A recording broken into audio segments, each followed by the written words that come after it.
Hello hi नमस्ते everyone, आपका बहुत बहुत स्वागत है मेरे इस चैनल में।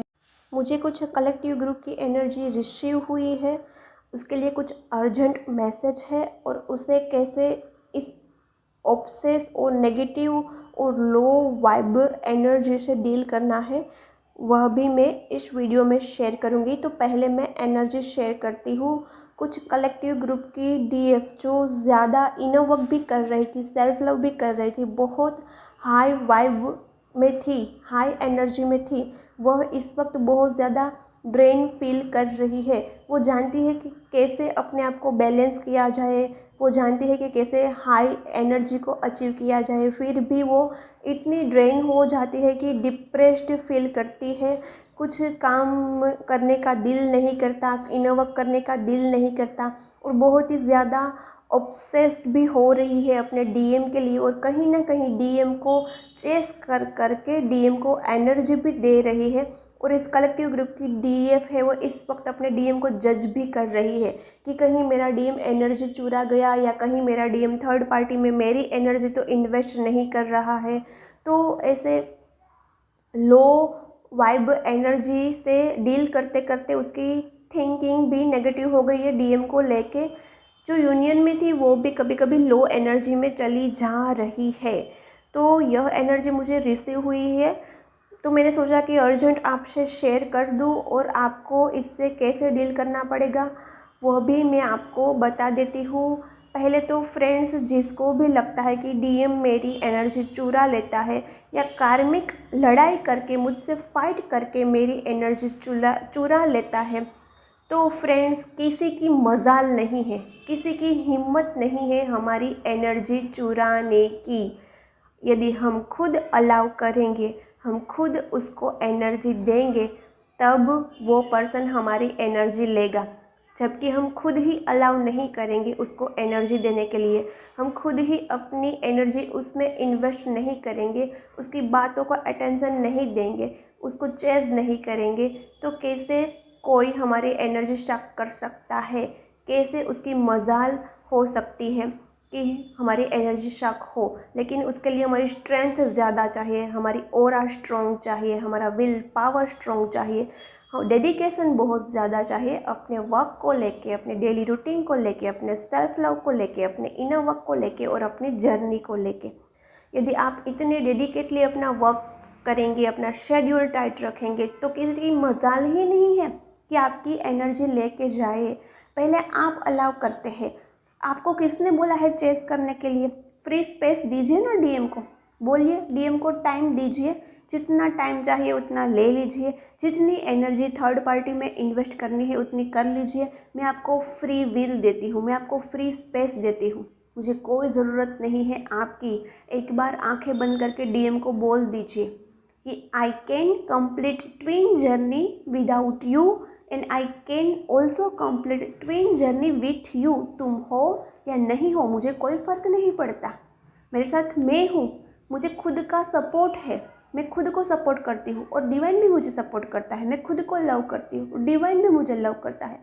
मुझे किसी तरह की आपकी हेल्प की ज़रूरत नहीं है। मैं कोई भी इमोशनल, मेंटल, किसी भी चीज़ पर आप पर डिपेंड नहीं रहना चाहती हूँ, ना ही इमोशनली, ना ही मेंटली, ना ही फाइनेंशियली, ना ही physically.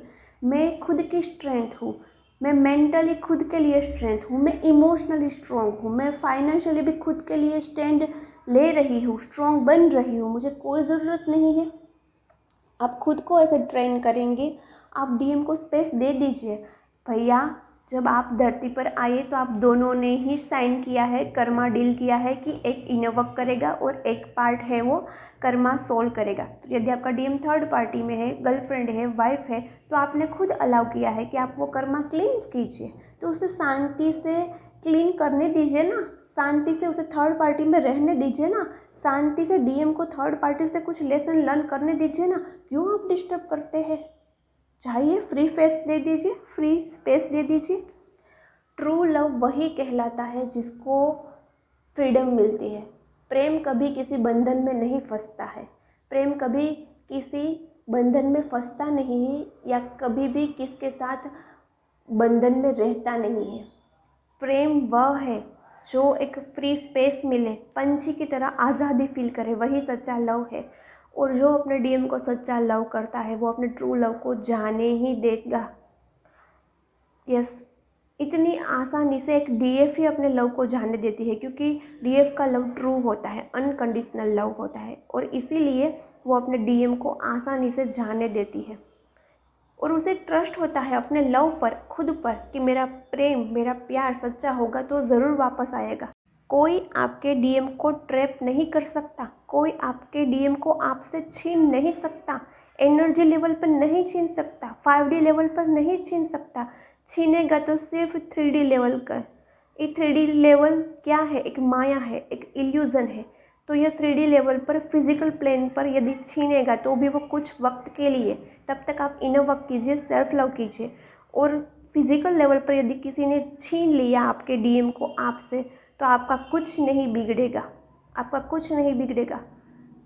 Lakh DM third party में रहे, थर्ड पार्टी से डील करे, लाख लाख गर्लफ्रेंड से डील करे, लेकिन वो कभी वो सुकून, वो प्यार जो डीएम के साथ वो महसूस करता है, वो कहीं नहीं महसूस कर सकता।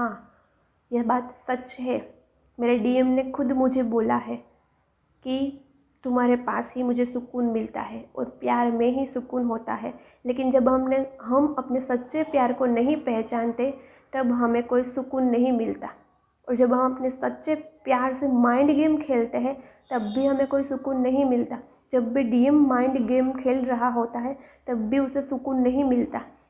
सुकून जब हम ईगो को रिलीज़ कर देते हैं तब मिलता है। सुकून जब हम खुद को सरेंडर कर देते हैं तब मिलता है।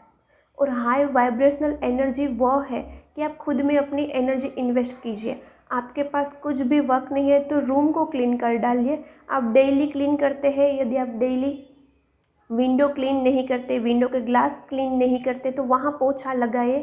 कुछ आप चेयर वगैरह वहाँ पोछा लगाइए। कुछ नई एक्टिविटी कीजिए, एक्सरसाइज कीजिए, डांस कीजिए, मॉर्निंग वॉक पे जाइए, हाई वाइब्रेशनल वाला म्यूज़िक सुनिए, खुद की कंपनी एंजॉय कीजिए। डीएम ज़रूर आएंगे, लेकिन ऑब्सेस नहीं रहना है, वेटिंग में नहीं रहना है। और मुझे कुछ 2 अलग मैसेज भी मिले हैं यूनिवर्स की तरफ से। वह मैसेज आप पिक्चर में देखिए। Can you see? एक पिजल की डेथ है। जब मैं बालकनी से नीचे जा रही थी तब मुझे यह ग्राउंड फ्लोर पर यह मिला। फिर मैंने 4 कदम आगे चली तो फिर मुझे यह दिखा। इसमें भी डेथ हुई है। यह कुछ है, इंसेक्ट की डेथ मिली और पिजल की डेथ मिली। मैं इस रास्ते से जाने वाली नहीं थी, लेकिन फिर भी मुझे यहाँ से निकलने को गाइडेंस मिली। तो इसे देखकर मुझे तुरंत याद आया स्पिरिचुअल डेथ। और 4 कदम में ही 2 स्पिरिचुअल डेथ मैंने देखी। तो इसका क्या मीनिंग है? इसका मीनिंग यही है कि 2 बार सोल शॉक मिला है। कुछ कलेक्टिव ग्रुप के डीएम को बहुत ही गहरा सोल शॉक मिला है, यानी कि एक सगमा लगा है, उससे अभी डीएम उभरे भी नहीं थे तो दूसरा उसे सगमा लगा, दूसरा शॉक लगा।